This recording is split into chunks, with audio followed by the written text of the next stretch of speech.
नमस्कार साथियों, कैसे हैं आप सब लोग। स्वागत है आपका।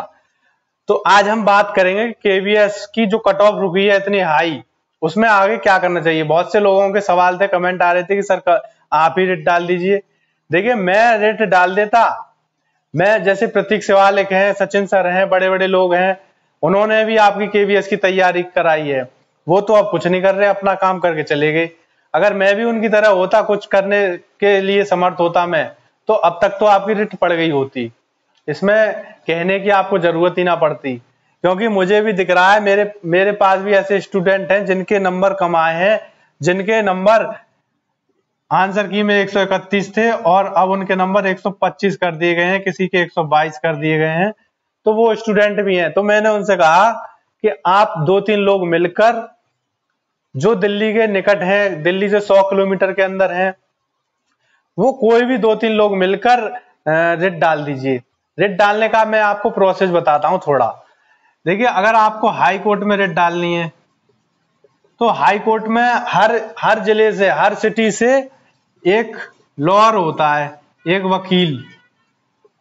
तो वो वकील हर सप्ताह हाई कोर्ट जाता है। तो आपको हाई कोर्ट जाने की जरूरत नहीं है। आप चाहे केरल में रहते हो, चाहे तमिलनाडु में रहते हो, चाहे आप महाराष्ट्र में हो, कहीं भी हो, आप अपने जिले के उस वकील से मिलिए जो हाई कोर्ट में जाता है। हर कचहरी में एक वकील होगा जो हाई कोर्ट जाएगा। तो हाई कोर्ट जाएगा, उस वकील से आप मिलिए, तहसील में हो या फिर कचहरी में हो। तो जहां वो हाई कोर्ट जाने वाले वकील होते हैं, आपको उनसे बात करनी है। खर्चा कितना होगा, ज्यादा खर्चा भी नहीं होता। अगर कोई एक बच्चा डालने जाएगा रेट, तो उसको खर्च थोड़ा ज्यादा लगेगा। लेकिन जब 3-4 बच्चे हो, 3-4 दोस्त हो आपने साथ पे तैयारी की होगी, पढ़े होंगे, तो जब 3-4 लोग मिलकर रिट डालेंगे, एक के ना पड़ेगी रिट एक ही, लेकिन जब 3-4 लोग मिलकर डालेंगे तो उसका खर्चा किसी को नहीं पता पड़ेगा। तो आप हाई कोर्ट में रिट डाल दीजिए।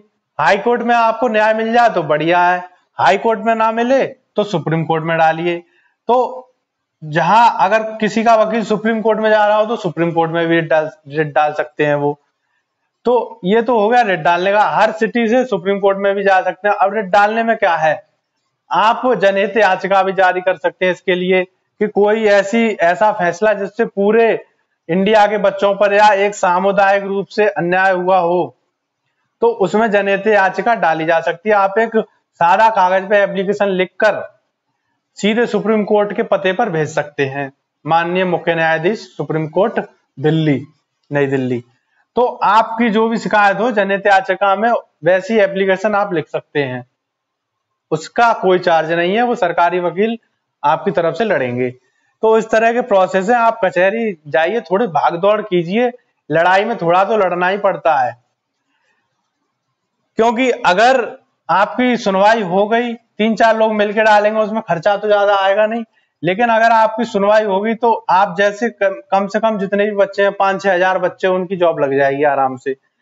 और ये जो धांधली हुई है इसमें, उस पर भी रोक लगेगी। जो फालतू के लोग घुस गए इसमें, वो निकल सकते हैं। इसमें दोबारा से रिजल्ट घोषित किया जाएगा, नॉर्मलाइजेशन खत्म करके भी हो सकता है।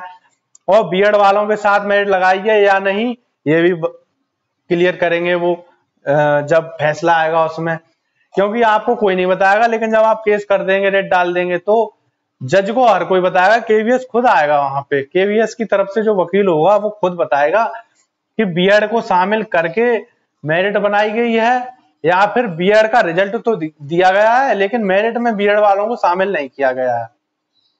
अगर बीएड का रिजल्ट भी दिया है और उसको शामिल करके मेरिट बनाई है, तो ये गलत है।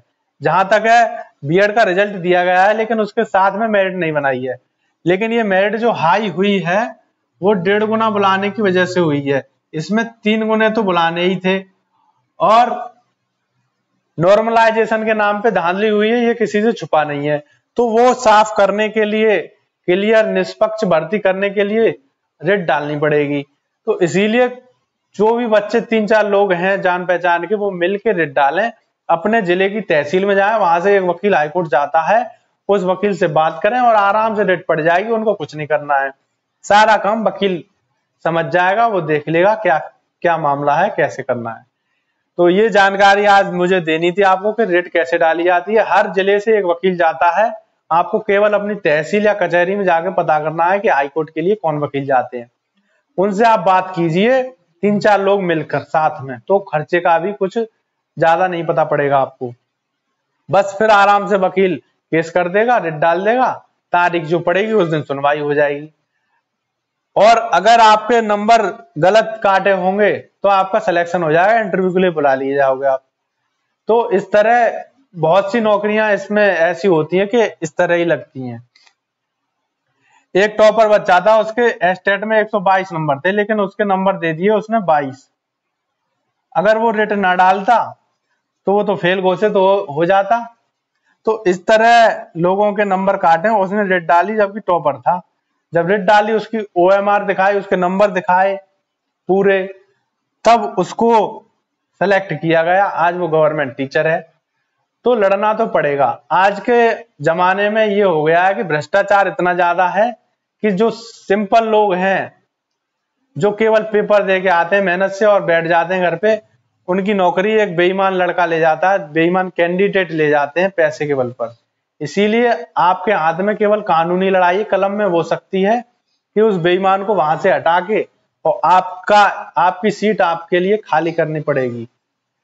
तो इसीलिए आपके पास यही रास्ता है, एक रिट का।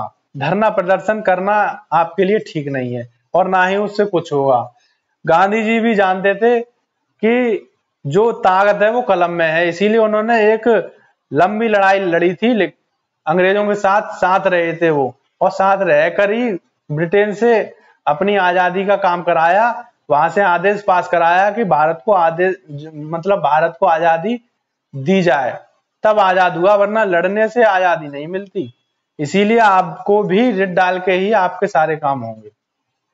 इसीलिए आप अपने जिले की तहसील में 3-4 लोग मिलकर जाइए, जो भी आपके जानने वाले हों, दोस्त जिन्होंने साथ में पेपर दिया है, और रिट डालिए, तभी आपका कुछ आगे होगा।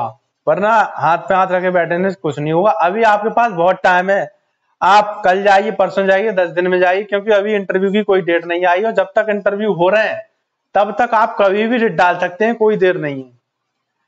दोबारा से इंटरव्यू के कॉल लेटर आएंगे और दोबारा बुलाया जाएगा, आपको दोबारा कट ऑफ लगेगी। अभी तो आपके पास टाइम ही टाइम है, इसीलिए ये मत सोचिए कि टाइम निकल गया। ठीक है दोस्तों, मिलते हैं अगली वीडियो में। धन्यवाद।